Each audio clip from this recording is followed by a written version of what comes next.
Ya baik, bismillahirrahmanirrahim. Assalamualaikum warahmatullahi wabarakatuh.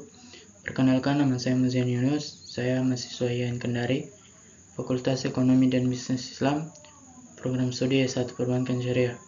Jadi pada kesempatan kali ini saya akan membahas materi dari mata kuliah analisis pembiayaan bank syariah. Adapun pembahasan pada kali ini yaitu apa itu pembiayaan, kemudian unsur-unsur pembiayaan apa saja, kemudian tujuan, fungsi pembiayaan itu sendiri, kemudian unsur-unsur pembiayaan, jenis-jenis pembiayaan, dan terakhir kita akan membahas kualitas pembiayaan itu sendiri. Selanjutnya, pengertian pembiayaan. Penyediaan uang atau tagihan yang dapat dipersamakan berdasarkan persetujuan atau kesepakatan antara bank dan pihak lain yang mewajibkan pihak yang dibiayai untuk mengembalikan uang atau tagihan tersebut setelah jangka waktu tertentu dengan imbalan atau bagi hasil. Pembiayaan atau financing adalah pendanaan yang diberikan oleh suatu pihak kepada pihak lain untuk mendukung investasi yang telah direncanakan, baik dilakukan sendiri maupun lembaga. Dalam Undang-Undang Nomor 10 Tahun 1998 disebutkan bahwa pembiayaan berdasarkan prinsip syariah adalah penyediaan uang atau tagihan yang dipersamakan. Dengan itu, berdasarkan persetujuan atau kesepakatan antara bank dan pihak lain yang mewajibkan pihak yang dibiayai untuk mengembalikan uang atau tagihan tersebut setelah jangka waktu tertentu dengan imbalan atau bagi hasil. Selanjutnya, unsur-unsur pembiayaan. Pertama, kepercayaan, yakni suatu keyakinan pemberi pembiayaan bahwa pembiayaan yang diberikan akan benar-benar diterima kembali di masa tertentu di masa yang akan datang. Kepercayaan ini diberikan oleh bank, di mana sebelumnya sudah dilakukan penelitian baik secara intern maupun ekstern. Kemudian yang selanjutnya, adanya persetujuan berupa kesepakatan waktu pembayaran dari mudharib kepada sahibul mal.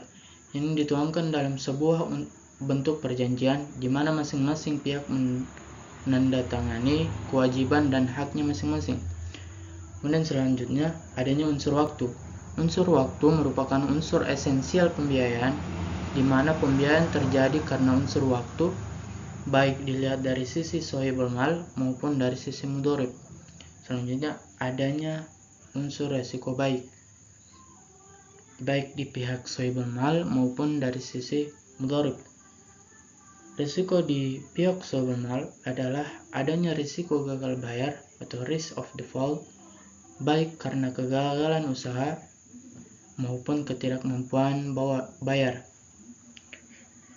maupun karena ketidaksediaan untuk membayar. Sementara risiko dari pihak mudharib adalah adanya kecurangan dari pihak pembiayaan atau jasa tersebut, keinginan dari sahibul mal untuk menguasai jaminan.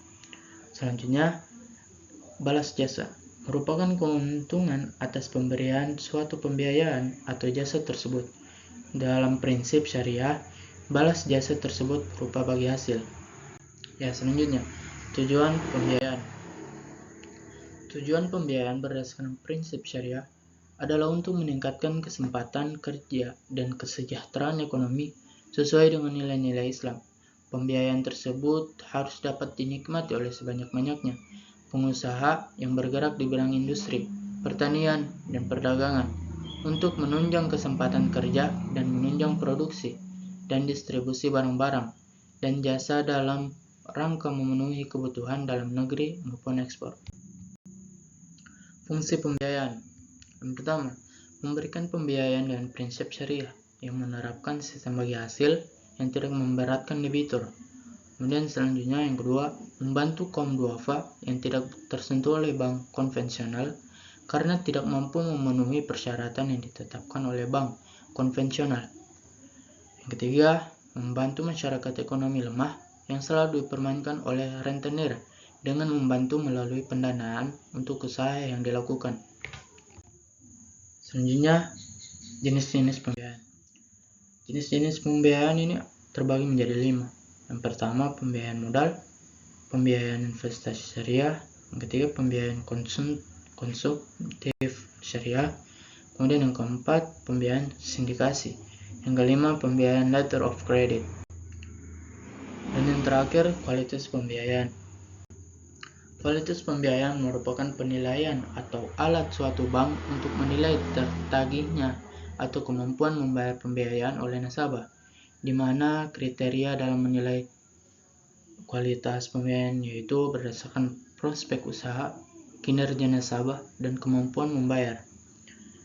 Kualitas pembiayaan ditetapkan menjadi lima golongan, yaitu lancar, dalam perhatian khusus, kurang lancar, diragukan, dan macet. Ya, mungkin itu saja yang bisa saya sampaikan. Lebih dan kurangnya mohon dimaafkan. Wabillahi taufiq wal hidayah. Assalamualaikum warahmatullahi wabarakatuh.